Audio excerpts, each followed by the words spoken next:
हरे कृष्णा सभी भक्तों को। श्रावण महात्म्य का छठा अध्याय। सनत कुमार जी ने शंकर जी से कहा, हे ईश्वर, मैंने हर्ष का कारण रविवार महात्म्य को सुना। अब आप श्रावण महीनों के सोमवार व्रत के महात्म्य को कहें। श्री ईश्वर ने सनत कुमार से कहा, हे सनत कुमार, रवि मेरी आंख है, उनका श्रेष्ठ महात्म्य है। पार्वती के सहित क्या इस मेरे सोमनाथ का महात्म्य का वर्णन हो सकेगा? मुझसे इसके महात्म्य का जो कुछ वर्णन हो सकेगा उसे आपसे मैं कहता हूँ। चंद्रमा का सोम नाम है, ब्राह्मणों के सोम राजा हैं, यज्ञ साधन सोमलता का नाम है। इन नामों के कारण को एकाग्र होकर मुझसे सुनो। यह वार मेरा स्वरूप है, अतः सोम इसका नाम कहा गया। हे विप्र, इसकी व्रत विधि सुनो। मैं विस्तार से आपसे कहता हूँ। 12 महीनों में सोमवार व्रत करना उत्तम है। यदि 12 महीनों से व्रत करने की सामर्थ्य ना हो तो श्रावण मास के सोम का व्रत करें। इस मास में सोम का व्रत करके मात्र से 1 साल व्रत करने के बराबर फल का भागी हो जाता है। श्रावण शुक्ल पक्ष के प्रथम सोमवार के दिन सोम व्रत का संकल्प करें कि सोम का व्रत करूंगा। इस व्रत से शिव प्रसन्न होते हैं। चारों सोमवार के दिन सुबह संकल्प करें।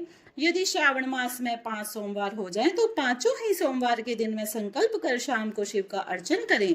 सायंकाल में श्री शिव जी का षोडशोपचार से पूजन करें और एकाग्र सन से श्री शिव जी का श्रवण करें। मैं इस सोमवार व्रत विधि को कहता हूँ, आप सुनो।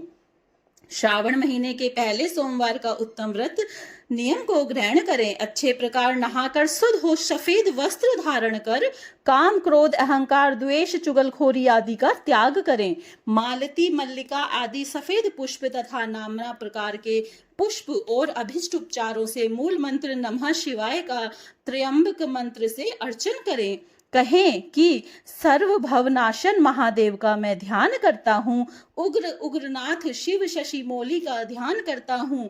रुद्र नीलकंठ शिव भवहारी का ध्यान करता हूँ। इसी प्रकार देवेश का मनोहर उपचारों से अर्चन करें तथा अपने वित्त के अनुसार इस व्रत को जो करता है उसके पुण्य फल को सुनो। सोमवार के दिन पार्वती के सहित शिव का अर्चन जो करते हैं वे प्राणी पुनरावृत्ति से रहित दुर्लभ लोक प्राप्त कर लेते हैं। इस महीने में नक्त व्रत के पुण्य को संक्षेप मात्र में कहता हूँ। देव तथा दानवों से 7 जन्म अभेद जो पाप हैं वे सब नक्त भोजन से नष्ट होते हैं। इसमें कोई विचार ना करें। इस उत्तम व्रत को उपवास द्वारा करें। पुत्रेच्छा वाला पुत्र और धनेच्छा वाला धन प्राप्त कर लेता है। प्राणी जिस वस्तु की इच्छा कर लेता है उसे वह फल प्राप्त हो जाता है। इस लोक में बहुत समय तक रहकर अपने इष्ट भोग पदार्थ को भोग अंत में उत्तम विमान तथा रुद्र लोक में जाकर पूजित हो जाता है। मन, धन और जीवन को चलायमान जानकर प्रयत्न से व्रत उद्यापन करें। धन शठता को छोड़ स्वशक्ति अनुसार चांदी के वृषभ पर स्थित उमा महेश्वर की प्रतिमा बनवाएं। सुंदर लिंग तो भद्र मंडल बनाकर उस पर घट को स्थापन करें। 2 सफेद वस्त्र से ढकें। घड़े के ऊपर तांबे या बांस का पात्र रखकर उसके ऊपर पार्वती के सहित शिवजी की प्रतिमा रखें। श्रुति, स्मृति और पौराणिक मंत्रों से शिव का अर्चन करें। पुष्प का मंडप बनाकर उसके ऊपर एक रमणीक चंदव बांध दें। रात के समय गीत तथा वाद्य शब्द द्वारा जागरण करें। अपने ग्रह सूत्र विद्यान द्वारा बुद्धिमान अग्नि का स्थापना सर्व भवनाश आदि एकादश नाम से करें। शलाश की लकड़ी से 108 आहुति दें। यव, ब्रीहि, तिल आदि द्वारा आप या यशव इस मंत्र से हवन करें। पूर्णाहुति कर्म कर स्विष्ट कृत आदि आहुति करें। आचार्य का पूजन अर्चन कर गो आचार्य को दें। रमणीय 11 ब्राह्मणों को भोजन कराकर उन ब्राह्मणों को 11 घड़ा बांस के पात्र सहित दे पूजा करें।